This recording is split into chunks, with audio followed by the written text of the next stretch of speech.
If you're a pop culture junkie who loves TV, film, music, comedy, and other really important stuff, then you've come to the right place. Get ready and settle in for Classic Conversations, the best pop culture interviews in the world. That's right, we circled the globe so you don't have to. If you're ready to be the king of the water cooler, then you're ready for Classic Conversations with your host, Jeff Dwoskin. All right, Jody, thank you so much for that amazing introduction. You get the show going each and every week, and this week was no exception. Welcome, everybody, to episode 309 of Classic Conversations. As always, I am your host, Jeff Dwoskin. Great to have you back for what's sure to be the most classic episode in the history of Classic Conversations. My guest today is none other than Johnny Whitaker. That's right, family affair, Tom Sawyer, Sigmund and the Sea Monsters. Oh, so much. And that's coming up in just a few seconds. And in these few seconds, Stan Zimmerman was here last week. We talked all about his book, his time writing for The Golden Girls and Gilmore Girls. Tons of great stories await you there, but tons of great stories await you right now. We're going deep with Johnny Whitaker. Enjoy.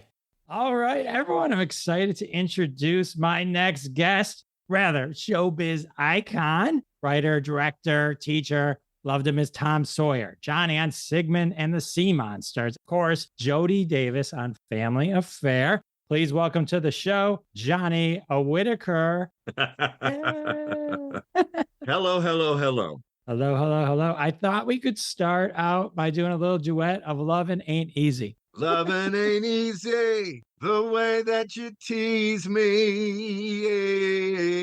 Say you will and then you won't. First you do and then you don't know. Loving ain't... Boy, I remember that. Goodness. Got the pipe still. Look at you, Johnny Whitaker. Actually, I have it playing in the background all the time. Do you have any of those original LPs? Somewhere. I have a bedroom that is just chock full of old memorabilia. And when somebody asks me about it, I run in there and I need to get it organized. It's not very well organized.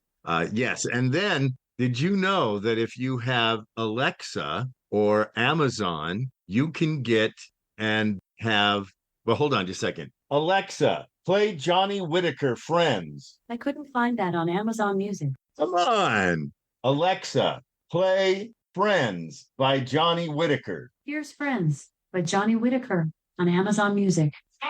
Boom, boom, boom, boom.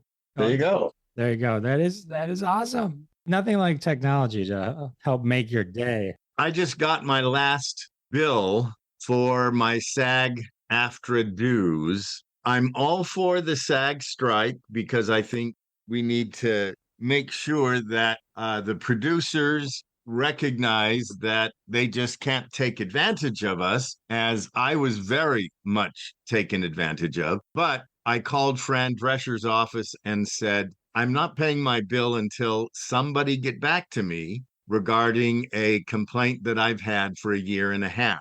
Fran Drescher's secretary called me back and said, well, I don't take care of that, but I will look into it. And I said, well, I appreciate that. I've been a member of SAG-AFTRA longer than you've been alive.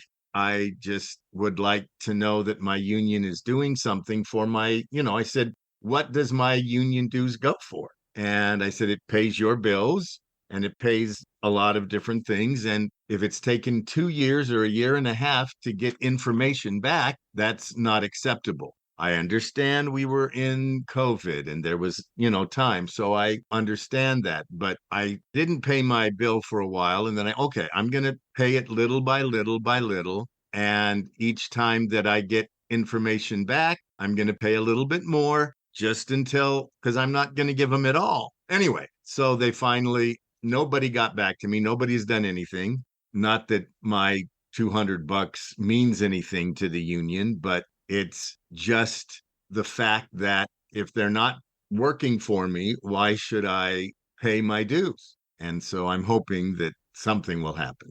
Well, I hope they get back to you. How did things go awry for you? based on what you mentioned when you were younger? This is Well, before the Coogan laws or like? well, no. My main concern is that I was quite prolific as a child actor, but of course, Family Affair and 130, 127 episodes, I think. The Coogan Law has nothing to do with SAG-AFTRA. That has to do with the state of California. And actually, Paul Peterson, myself, and Jeannie Russell, who was Margaret in Dennis the Menace, the three of us, well, I know I worked for 12 years on the Young Performers Committee for Screen Actors Guild and AFTRA at the time. They were two separate unions, making sure that we got what is now the 2000 law, so 23 years ago, which made it so that anytime a child works in entertainment in the state of California, they must get a work permit if they're under 16 years old. Before, when I was, it was under 18. With that, in the past, since Jackie Coogan, which was like, look it up and then put it in your text there. But I think it was like 1940 or something that he was in the time of, the silent movies. And he had made close to $1 million and never saw a cent of it as an adult because his parents absconded and took it all away. So the law was changed so that anyone under a contract or a long-term contract in entertainment, but it was basically for movies and television, that they would go before a judge and the judge would he would make sure that a certain percentage of the child's income was set aside until the child turned 18. And so most all the other children who were in long-term contracts like Disney contracts or MGM contracts or series regular contracts, we went before a judge and the judge would then grant us, or the producers would be obliged to take a certain percentage of our gross income and put it into a special Coogan account.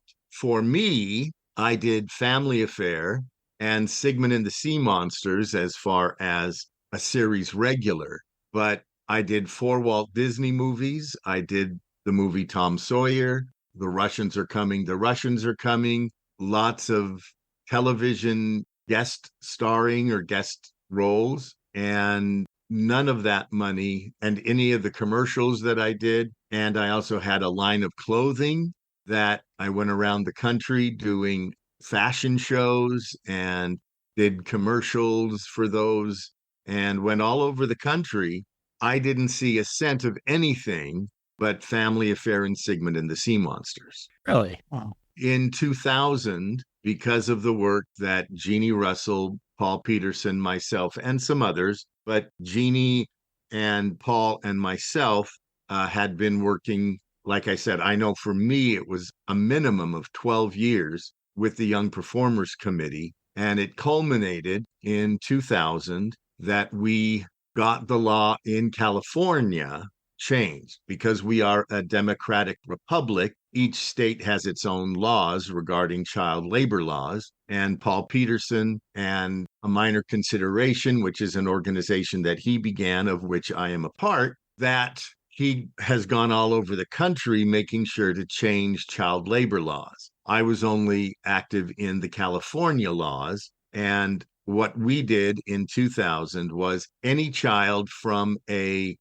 extra to a star will have a minimum of 15% of his gross income put into a Coogan account.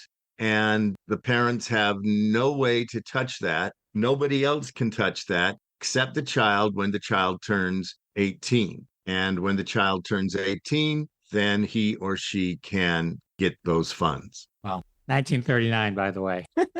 SAG-AFTRA had nothing to do with it, except that they were the union behind making sure that we got the rules and laws updated and changed.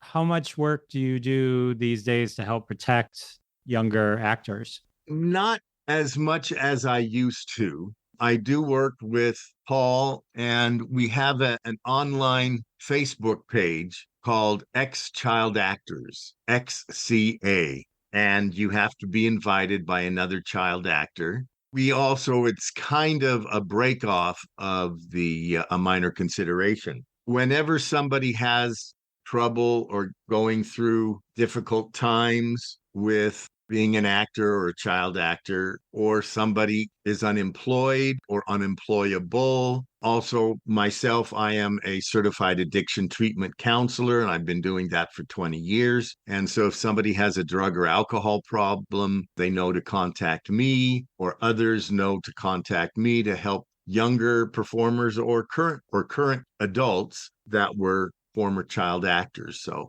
that I've been working with more than current child actors. Actually, I did Salt Lake City Fanex. And Bryant, what was the young girl's name that was the Disney star that we met in Salt Lake? Peyton List. Anyway, she's a big Disney star, I guess. I mean, I've seen her. My best friend, roommate, and co-writer, he loves Disney. And if I'm passing through and I see it on, I'll watch it. And Peyton was on a couple of different shows. Anyway, Jessie. She was on Jessie. That's it. Yeah. Yeah. My kids watch. I watch that all the time. Yeah. Yes.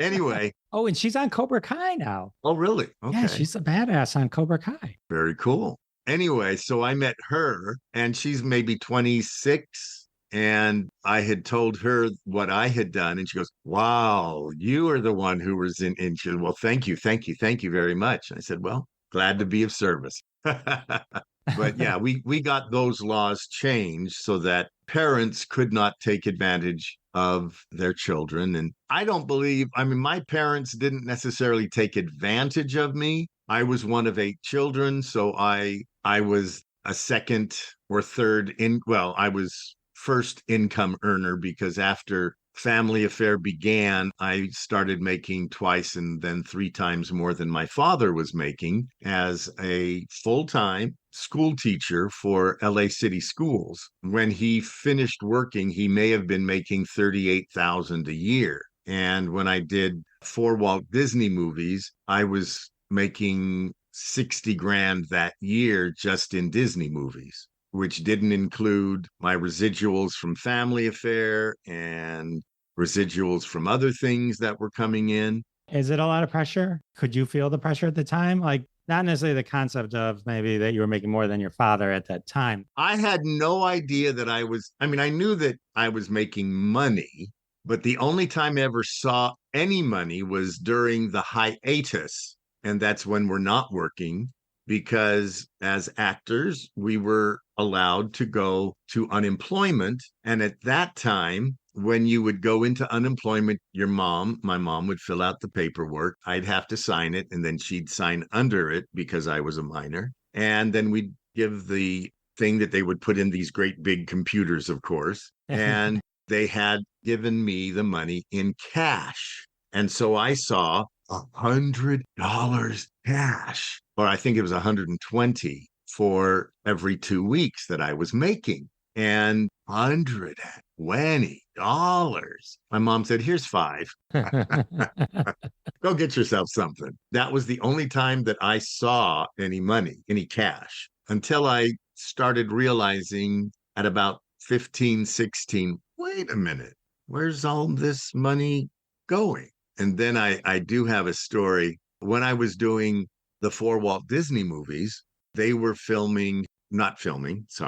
they were creating all of Walt Disney World's different objects and things that they would prepare and then send off to Disney World, because it had not yet, they didn't have everything that they do now, of course. But I remember specifically, they had not Buddha, but it's a female goddess that they have on the Jungle Cruise, and that has all these vines all over it. And anyway, the original is in Disneyland. That's the original.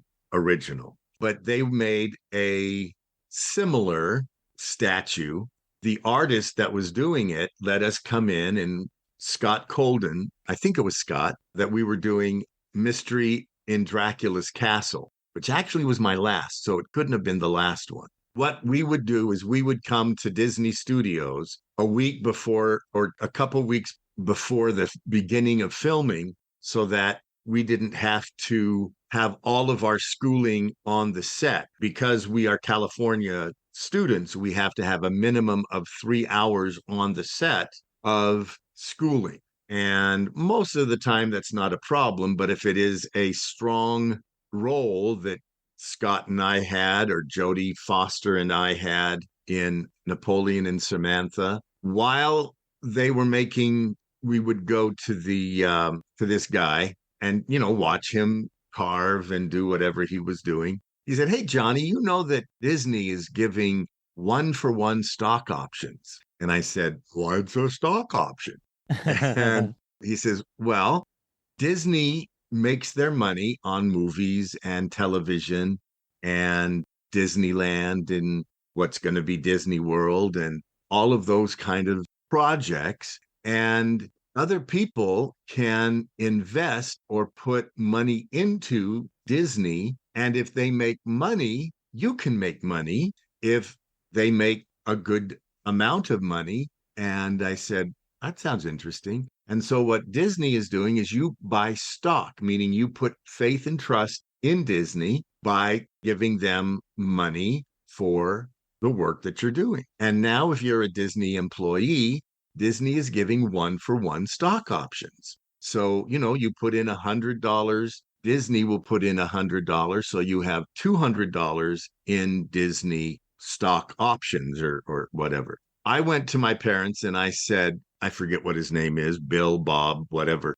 said that Disney's giving 1-for-1 stock options. I figured that I'm making about $15,000 per feature. Why don't we put in half of the money from one of the movies and Disney will match that with that same amount? At the time, 1971, Disney stock was going for 99 cents a share. Had I given half of that, which would be $7,500, I would be getting 7,500 shares of Disney stock for a total of 15,000 shares of 1971 Disney stock. You know how much that would be worth today? Like a bazillion, million, billion? $50 million. I would not have to worry about anything. Even if I sold off half of it and didn't really spend a lot. And my parents put all of the money into, because my father and my uncle, my two uncles were New York life insurance salesmen. So instead of putting into stock, they put all my money into insurance, which anyway, we won't talk about that. But other than that, that was just one of the things that, looking back on it, yeah, it's one of those things, like, it's probably something best not to think about a lot. yeah. Woulda, coulda, shoulda. Yeah, woulda, coulda, Don't should right. on yourself. It could have easily have not gone that way as well, right? And so... Well, and my parents said, we don't gamble with our money. I remember one time our family was driving to Utah, and we always drive through Las Vegas, of course. And my dad put $5 in the nickel slots and was playing, 20 times 5 is, 100 nickels. So he was doing it and didn't get anything. Dad, stop. He said, well, I just want to show you children that gambling never pays. And, he just put money in and nothing and nothing. And he got, he made 2. And so, he would put 3 and then 4. Anyway, put in the last nickel and he pulled it and he says, see, kids, that's what happens when you gamble. We lost $5. And then all of a sudden, bing, bing, bing, bing, bing, bing, we made $300. Backfired on Pops. He was a nickel away from a solid point. He went too far. Oh, exactly. God. Oh, that is so funny. And now if you had invested that $300 into Disney, where would we be now? Well, we went out to dinner that night to a nice restaurant, all 10 of us. Amazing. Yeah, because even like when you said you were getting $5, in the early 70s, $5 was a windfall, right? Well, Because I mean, it was a comics lot. were probably still only a nickel and stuff like that. I mean, it's Yeah. like, yeah, so So, nickel or, living you large had on the the five five. and dime, right? But you're not old enough to remember the five and dime, are you? Uh, no, probably not. I'm old, but I'm maybe not that old. So, but I've heard of it. All right, so you're almost a Disney bazillionaire. That run of movies came after Family Fair. Right. You also, though, in this time frame, worked with Steven Spielberg. Yes, I did. I did his second movie of the week. The first movie of the week was Duel, which got tons of acclaim. And then the second film was called Something Evil. Something Evil. My parents weren't sure they were going to have me do it. My agent put my name in, and they said he's this new up and coming director who just did a really big important thing, and I think you should do it. And in it, it was 1 year or about a year and a half before, I guess 2 years. Anyway, I'm not exactly sure.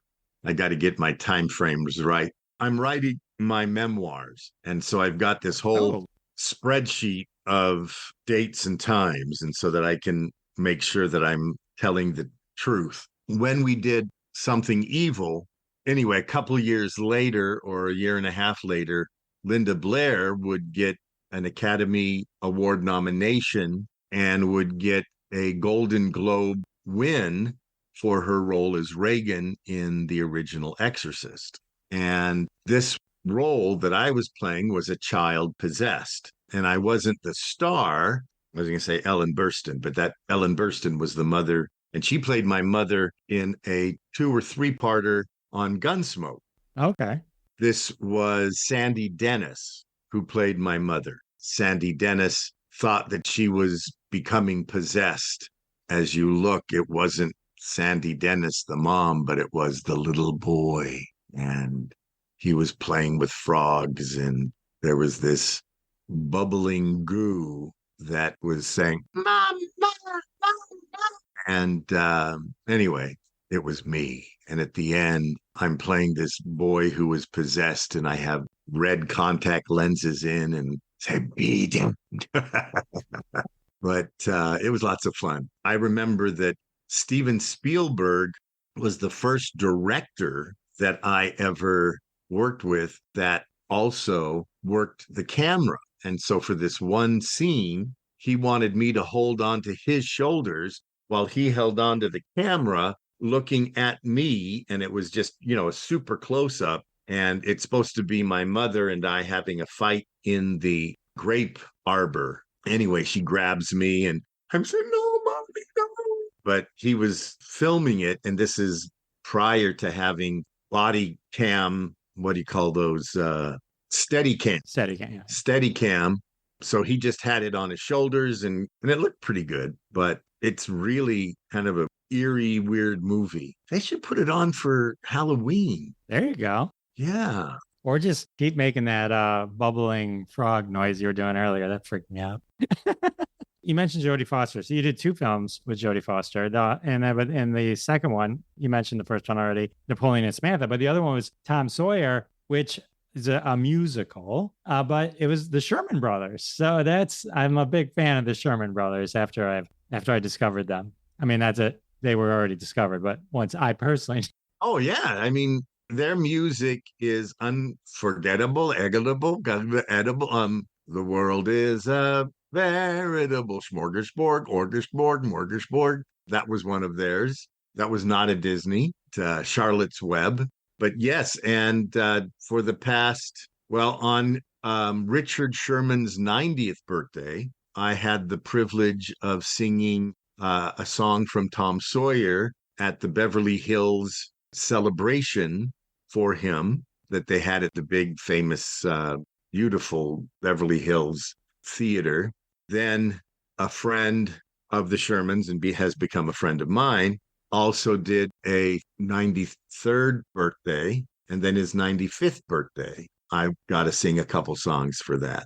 He's looking good. And his wife, I fell in love with his wife. I thought she was just really, really hot. And I mean, we didn't have that word. She's very pretty.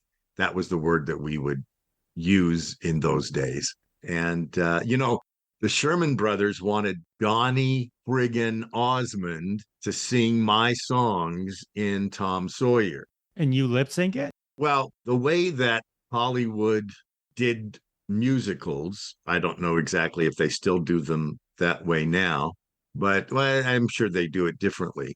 When I went to do the screen test for Tom Sawyer, it was only like less than a few weeks, maybe 5 weeks at the most before the beginning of filming. And I said I wasn't going to do Tom Sawyer, even though they wanted to give me the role, because I'd already paid money to go to Boy Scout camp. And Tom Sawyer was going to interfere with my Boy Scout camp. Anyway, I went to 4 days of Boy Scout camp and then flew into Missouri and was there for day 3 of filming. Uh-oh, I just forgot what I was talking about. Donny Osmond. Oh, Donny friggin' Osmond. Actually, I just saw Donny in Las Vegas at the Donny show, which I went backstage to see him. My date, girlfriend, but friend girl. Anyway, she said, I've got tickets to Donny Osmond and I got an extra one for you. And I also have going to see him before the show. Would you go with me and maybe we can get backstage? I said, sure. So we did the pre-show and he goes, Johnny, what? And so I said, hello. We did our, I've known Donny for years. My family and the Osmonds were in the same Mormon congregation, the Church of Jesus Christ of Latter-day Saints. We were in that same Pacoima ward. And it was at the same time that Andy Williams had the brothers on the show. So this was 1965, 66. And 65, I had done my first film. And then 66, we started to do Family Affair. And I do remember my parents bringing all of my brothers and sisters to their house while Mom and Dad and George and Olive went into the kitchen. And I guess Mom and Dad were going to ask them about my money, what to do and how to protect it. Anyway, I don't think they got the best advice, in my opinion, but we'll talk to Donny about that next time I see him. But anyway, my dear friend who got tickets to go see Donny Osmond made sure that I came along so that I could get her backstage. And Donny and I, hey, how you doing? Good to see you. He said, anybody see the Donny and Marie show in Vegas? And I rose my hand because I'd seen it a couple of times and had gone backstage and seen them. And, it was great. And he says, anybody here seen my show? And people raised their hands. And he said, anybody not see the show? And I raised my hand. I hadn't seen it yet. And he says, well, have you heard anything about it? And he said, oh, Johnny, so what did you hear about it? And I said, well, I heard that it was pretty good. All right. Okay. And you're like, what? When we went backstage, I told Donny, I said, Donny, I have to apologize.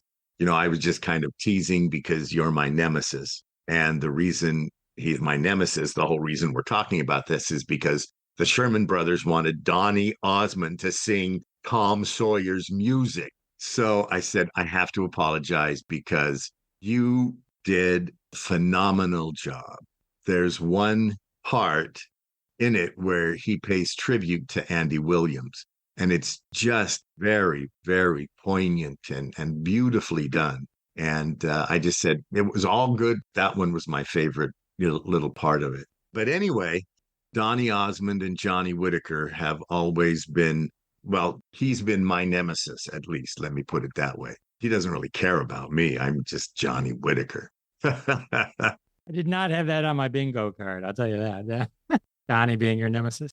Yes.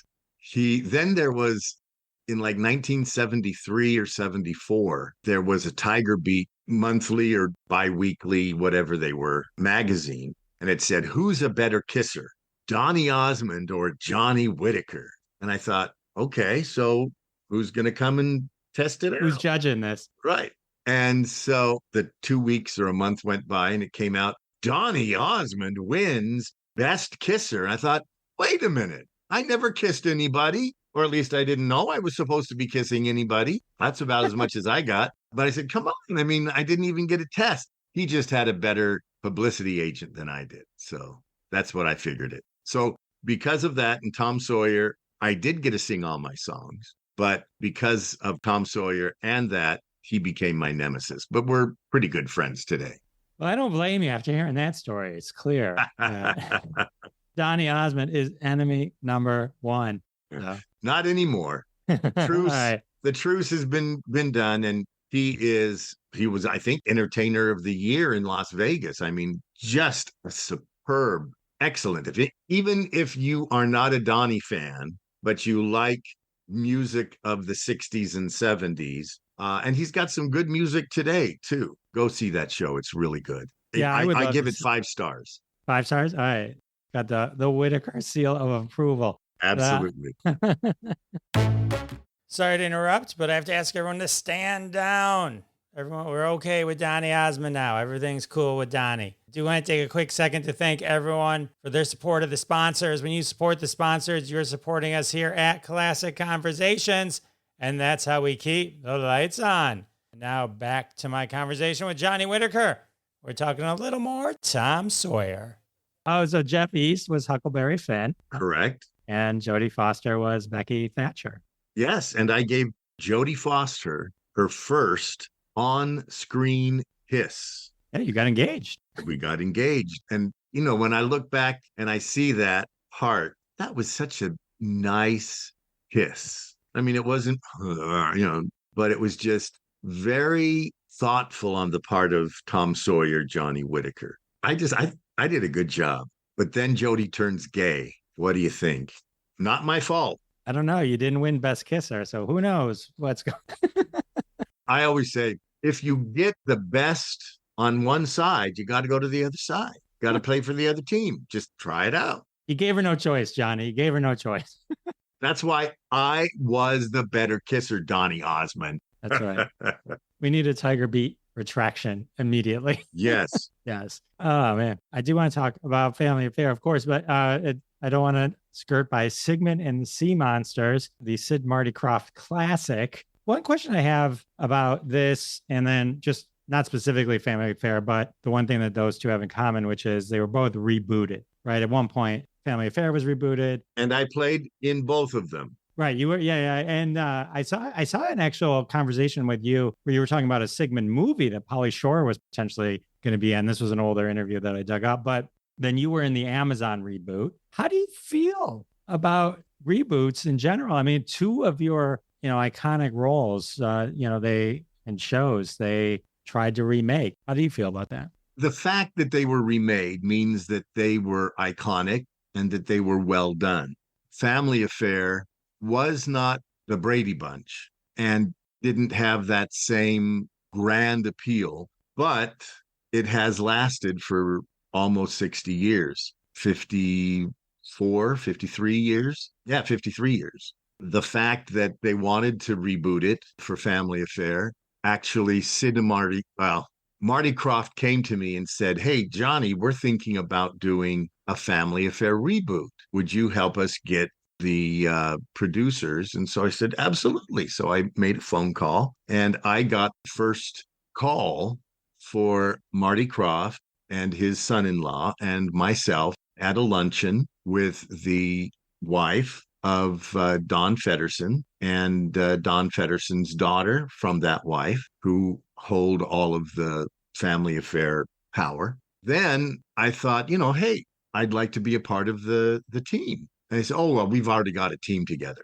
Wait a minute. I'm the one who got this started for you. So I was not savvy enough in business to make a big deal of it. And I should have. But somehow the producers who had and were preparing to do the reboot as a series for the CW didn't know or forgot or wasn't well known that Sid and Marty Krofft Productions had first dibs. So they became producers on the show.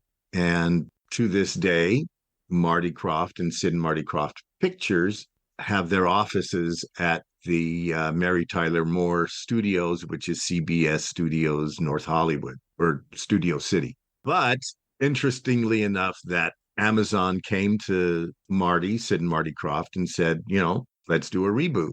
And so when I heard about that, I sent a message and I called Marty and I said, I've got a role in your new series. Don't care where, don't care how, but I've got a role. And so I got a fairly decent role in the reboot as the mayor of Dead Man's Cove.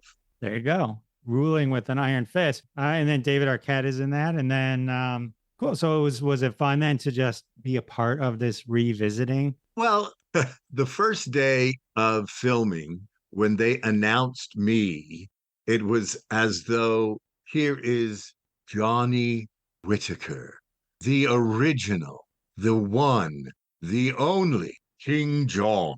And everybody applauded and, oh, yeah, thank you very much.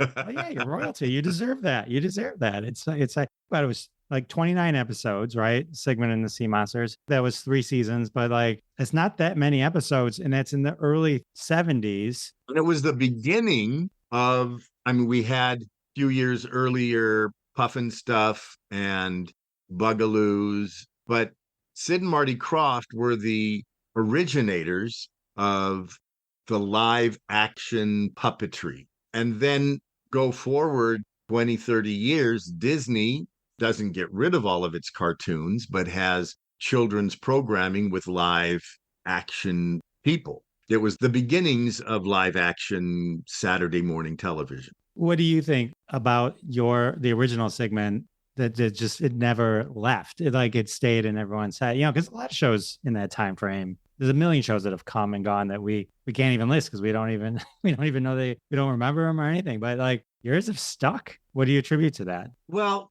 as I was an older teenager, I was a little embarrassed by it just because, as an older teenager, yeah, I did that. Yeah, I made money. Yeah.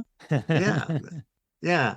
And the acting and all of that was, well, Rip Taylor was total camp. Okay. Super campy. Hello. And so that's just total camp for Rip.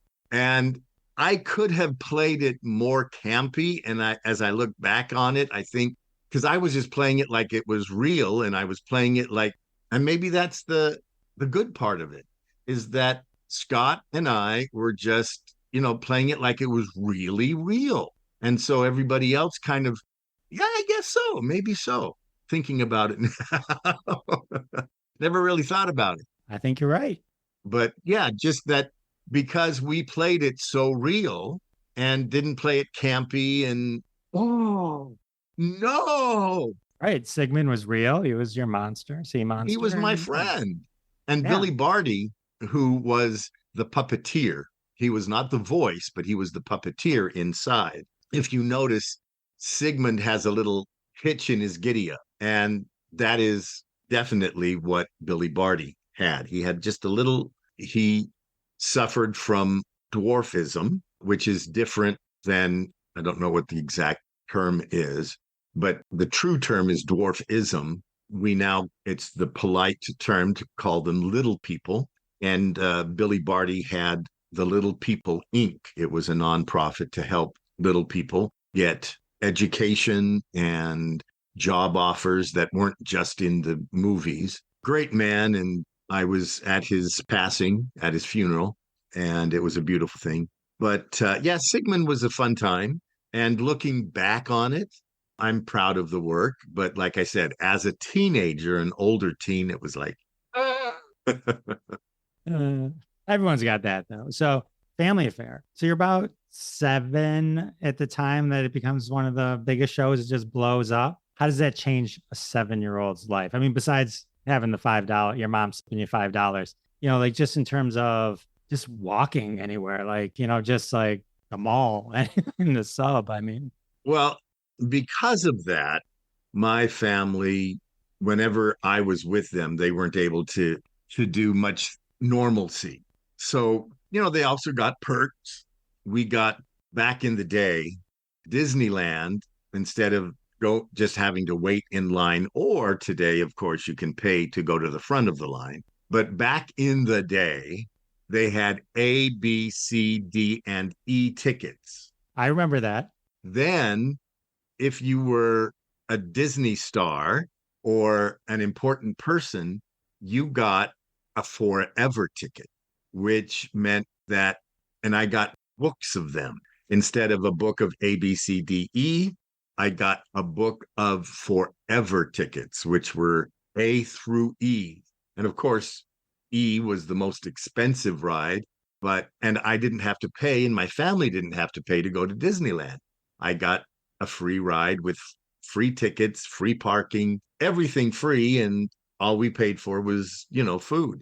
So anytime that we had family or friends come into town, call up my contact at Disney, and sure enough, there's those forever tickets. And it was just like, wow. That sounds like to me like the greatest thing in the world. I haven't been to Disneyland, but I love Disney World. Just to be able to roll like that sounds like a dream. Now I have to pay everything. My contact is no longer working. She's still around, I believe, but she's no longer working at Disney. But she worked there, gosh, until way, way, way, way late. I'm going to make a phone call. Disney's got to be able to hook up Johnny Whitaker. Come on. I mean, this is like, what are we talking about here? What? Yeah. Well, I'm talking about family affair, answering your question. What is it like for a 7, 8-year-old to have that kind of fame? Family Affair began in 1966, and I was 6 years old.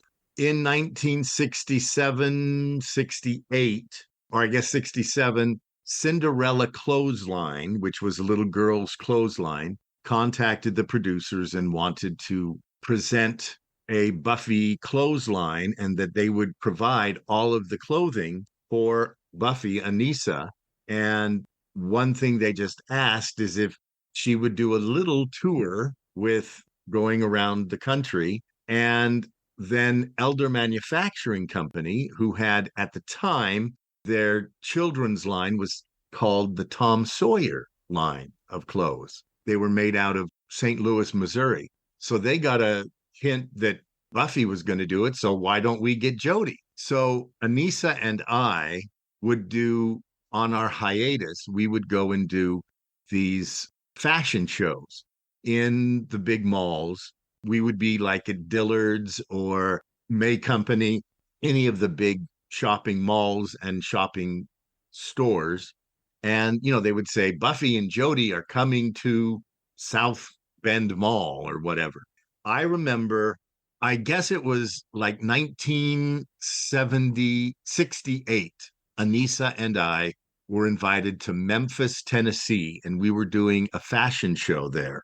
When we got there, the police were there and escorting us. Well, actually, I think on the news, the police came, and the mayor of the city came and welcomed us off the airplane. And there were lots of fans that were there, just kind of like Donny, Osmond, and the Osmond had it when all the girls are screaming. Right. But all these moms and kids are, yes, Buffy, Jody. My mother and Anissa's mother and our teacher came off the plane, and then we would do interviews with the local CBS affiliate because it was a CBS show. When we got there and we got up on this raised platform where we were probably 5 to 6, well, not 6 feet, maybe 4 to 5 feet in the air, there were almost 30,000 people in this mall. And Wow. As we got up there, all you could see were heads all the way back. And this is before they had cameras or, screenshots where they have now, so that you could see a close-up of them from far back. It was just a mob, and all these kids were moving up, and I just said, stop, because there were little kids right in front getting squished and all of this because everybody wanted to come closer. And so they had to move everybody back, and I just got scared. We did the show, and then as we came out, we had the police escorting us. Anissa and I also got to meet President Lyndon Baines Johnson, and that was really, really exciting. Although my parents are very staunch Republicans, we got to meet President Johnson, and he did a lot of good things after the unfortunate assassination of JFK. he was a gentleman, and he said, "My grandkids are just gonna love knowing that I met Buffy and Jody." Wait, let's unpack that for a second. So, yeah, I don't know if you appreciated the moment, but just saying it right now, a president of the United States met you. And while you're like, oh my God, the president's going, oh my God, I can't believe I'm meeting Johnny Whitaker and Anissa Jones. Well, like, again, it wasn't him that was excited. He says, my grandkids are going to be excited. So right, but he knew exactly who you were. Oh, yes, of course. Yeah, I mean, but like we wouldn't have seen the president if he didn't know who we were. I know, but still, he could have just gone, nice to meet you, sir. Yeah, I mean, today, looking back at it, being able to meet the president of the United States, the world leader, and the world leader of democracy, you can see I'm wearing red, white, and blue. I'm quite patriotic. And I vote. I don't know if you can see in back of me, you see up there is all my having voted. I voted. And that's actually also my Johnny Whitaker as Zach from the new Tom Sawyer, or the new Sigmund and the Sea Monsters. I had a lot of great opportunities, but that was one thing. I didn't realize what fame was until almost 30,000 people came to see Buffy and Jody. Then it kind of hit me that I guess I'm kind of famous. If a lot of people would get out of school or to come and see us, because it was in the after, I think it was on a Saturday, so they didn't have to get out of school. But I know in other times, kids said, I got out of school to come see you. I thought, I have to go back to school, because even if I was on, the road, I had to have 3 hours of schooling every day. Brian Keith was, well, to us, to Anissa and myself, and to most any other child, he was superbly loving and caring. And when Brian was working, he only worked 3 of the 9 months. We would work 6 to 9 months, and then he would only work 3 of those in succession. But when he was there, it was all fun time and hop on my back, and we could do anything but don't touch the tube. He had a little hairpiece that they, put in so that when he turned around, you didn't see the hole like I have. But you don't touch the tube. Mr. Kobos, that name just came up to me, who was the makeup and hair for Brian. But later on, I found out that Brian was very much a curmudgeon. He did 2 other series for NBC.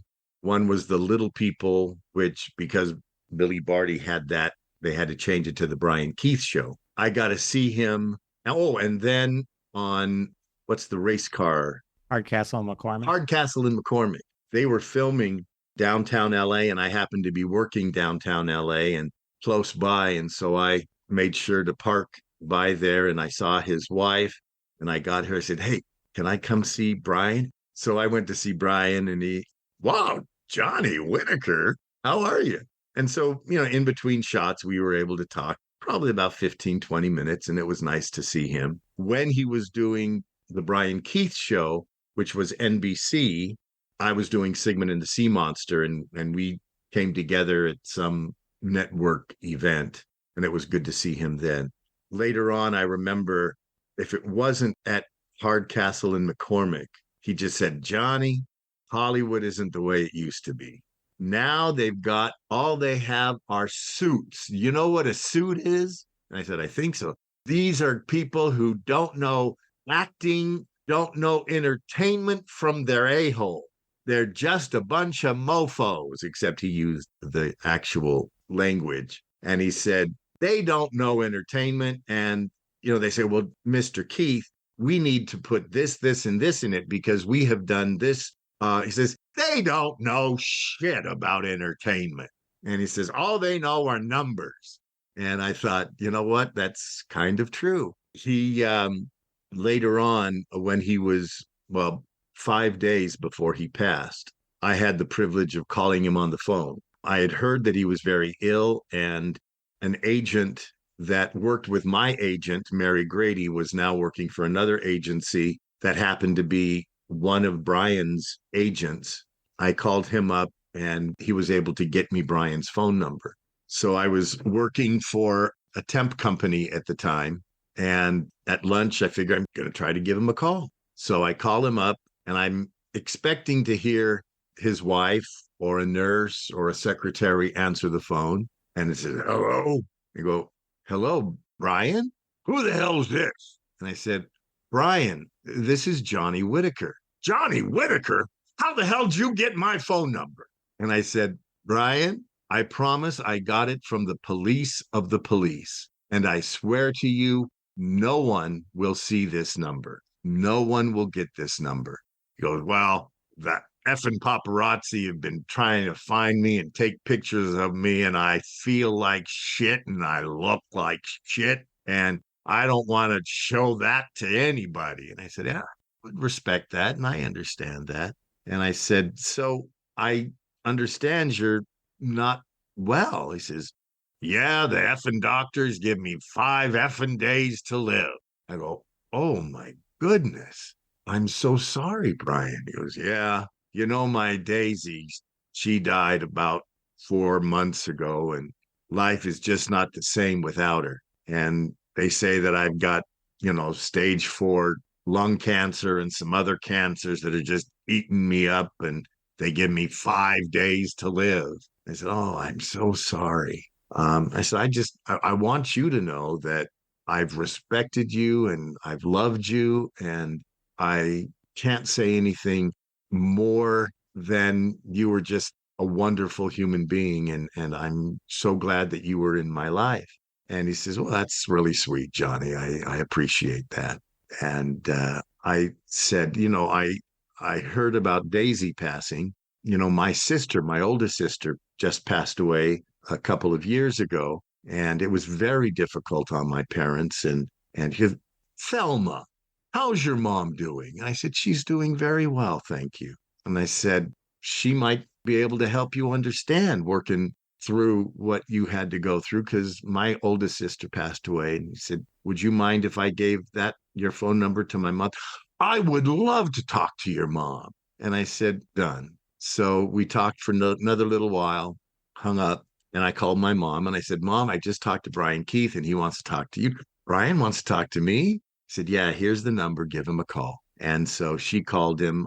He said, I'm getting tired. I better get off the phone. I said, give him a couple hours, but, give him a call. And she said that she was able to talk to him for about 10 minutes and reminisce, and that it was just a beautiful experience. And he also told her I don't think he cussed with her there, because he knew my mother would call him on it. He was a real gentle man to me, a loving, beautiful man. I understand that other people and NBC looked at him as an a-hole and a curmudgeon and all of that, but I didn't know any of that as Brian. Johnny, that is one of the most beautiful stories I've ever heard. Thank you for telling me that. It's so nice that you were able to talk to him just days before he passed. Yeah. Anissa's mother called me and said, give me Brian's number, because she wanted to talk to Brian's wife, I suppose. And I said, I'm sorry, Paula, but I promised Brian I would not. I can call Brian's wife and give her your number. So, well, no, I want to talk to her. I want me to call. I said, I'll do what I can. And Paula, she didn't like me anyway. But from that time until she passed, when I heard and people talked about me, they said that she didn't have anything nice to say about me. Well, I'm sure there's plenty of people that have a lot of nice things to say about you. So we'll just have to write that one off. Brian Keith, I mean, besides being your uncle and like a father on that show. Yeah, as father figure. Absolutely. Yeah. But how much do you look back and go, because when you did the Russians are coming with him, and he's like, I need this Johnny Whitaker and my new TV show Family Affair. And they even they made you Anissa's twin. It wasn't even originally that. They're like, oh, this is they reworked everything when he brought you in. Right. Well, I was the only 6-year-old boy at the screen test. They were screen testing everybody. And Pamela Ferdin was there, who I had worked with before. And so we kind of hugged. But it was a 16-year-old girl, a 10-year-old boy, and a 6-year-old girl was the way the script was originally set. And Brian wanted to make sure that I got at least screen tested to play some role like a neighbor or, Buffy's boyfriend or friend somewhere also in the building. That would be a recurring role. So they had me there, and I'm pretty sure I was the only 6-year-old. And then when they saw Anissa and me together, magic, and it was Buffy and Jody are twins. And it wasn't until the 5th season, end of the 4th season, and most all of the 5th season, they never called us the twins because I had grown so much taller than Anissa that she hadn't grown. So they were trying to get away from the twins, not necessarily remove the fact that we were twins. They just never brought it up a whole lot more.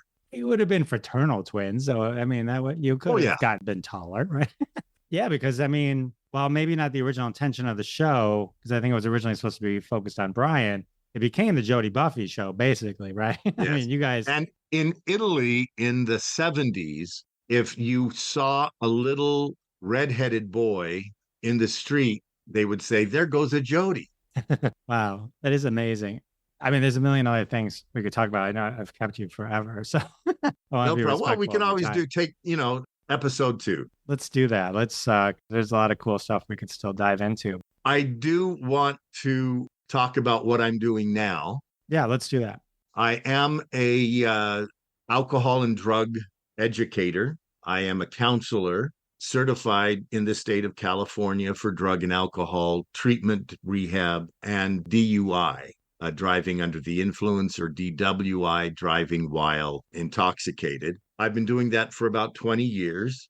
I've continued to work on and off in show business, but I have a really good friend down in Florida. We had always talked about doing a movie. He's filmed probably about 10 or 15 films, B, C, or D kind of films, but he's done it. I said, we need to work. I need to direct a film of yours. He says, well, write a script and then let's do it. So my best friend and co-writer, Bryant Liggins, and myself started writing a script, and then COVID hit. We kind of put it on the back burner, but then we could get it done. So we actually finished it, and it's just a short film. It's called Sky Blue. I wrote it, and I will co-direct it, produce it, along with some friends. The log line is what happens when a white Southern racist must come to grips that he's the only living relative to his mixed race granddaughter. It's kind of a dramedy. It has some comedy and drama in it, and hopefully very poignant for today's movement that I myself, my godson, and his mother are dear friends, and I met them when I was in Portugal. She is from Angola, and her family is from Cape Verde.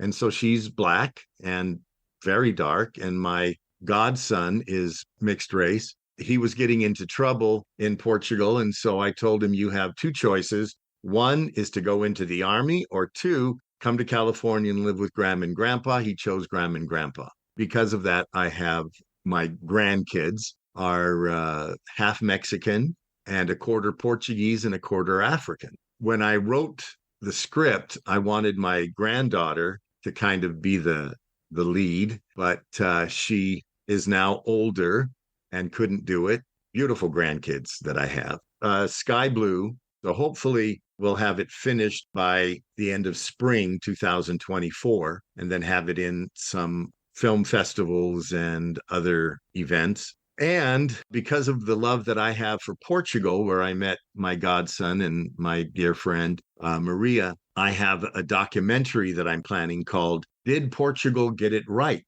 Exclamation point, question mark. One man's journey through the drug policies of Portugal. And Portugal, 22 years ago, changed their drug policy to make all drugs decriminalized. They're still illegal, but they have decriminalized. So instead of being a criminal for having a drug problem, you go into rehab, or you get treatment or training or education about the dangers of these drugs.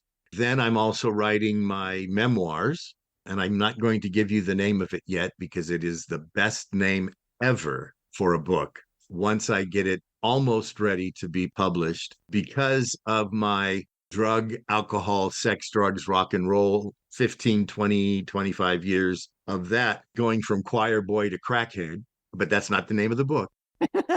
So that was the second name of That was second. that's number two. That was number two. The underneath part of it, also known as. Anyway, and back, because I am back. We are back. I'm no longer a crackhead. I have been working on that, and so a lot of times when I'm, that's why some of these things are right at the top of my head, because I've worked on them, working through them. I think I'm going to have to do two versions. One, which is the coffee table version, and the other, which is the postum table version. And you ask, what do you mean by that? In Mormon speak, Mormons don't have coffee tables. They have postum tables because they don't drink coffee. So the R-rated version will be the coffee table version, and then the postum table version will not have any F-bombs in them or any S-bombs, and kind of gloss over. And if you want to know, there'll be a little asterisk, go to page, whatever it is. It's just interesting because it will be a kind of a history lesson of what's gone on from 1959 to today, what happened with me during all of those periods. It's exciting, and I was right in the middle of writing when I remembered that I was late to talk to you. So I apologize that. It's been fun talking to you. I've had a blast talking to you, Johnny. And when the book is done, send me a copy. I'll read it. You'll come back. We'll dive even deeper into all the parts that we didn't even cover. But I mean, so much great stories to tell. So, and inspirational ones too. Like you said, you're back. I'm back. Thank you so much. This was really great. Well, thank you. Thank you all who are fans and friends. JohnnyWhitaker.com is where you can go to get information on me. Also, I've got a Facebook page, Johnny Whitaker Fans, I think is what it is, but just type in Facebook. And even though it is now X, I like Twitter, and so you can become a Twittiker. There you go. That could be the name of your book. Now, we'll leave them hanging. We're going to leave them hanging. That's right. Well, thank you so much again. All right. How amazing was Johnny Whitaker? So many great stories and so many more to tell. Can't wait for his memoir. Well, with the interview over, that can only mean one thing. I know. The episode is over. I can't believe it either. Just flew by. One more huge thank you to my guest, Johnny Whitaker, and another huge thank you to all of you for coming back week after week. It means the world to me, and I'll see you next time. Thanks so much for listening to this episode of Classic Conversations. If you like what you heard, don't be shy and give us a follow on your favorite podcast app. Also, why not go ahead and tell all your friends about the show? You strike us as the kind of person that people listen to. Thanks in advance for spreading the word, and we'll catch you next time on Classic Conversations.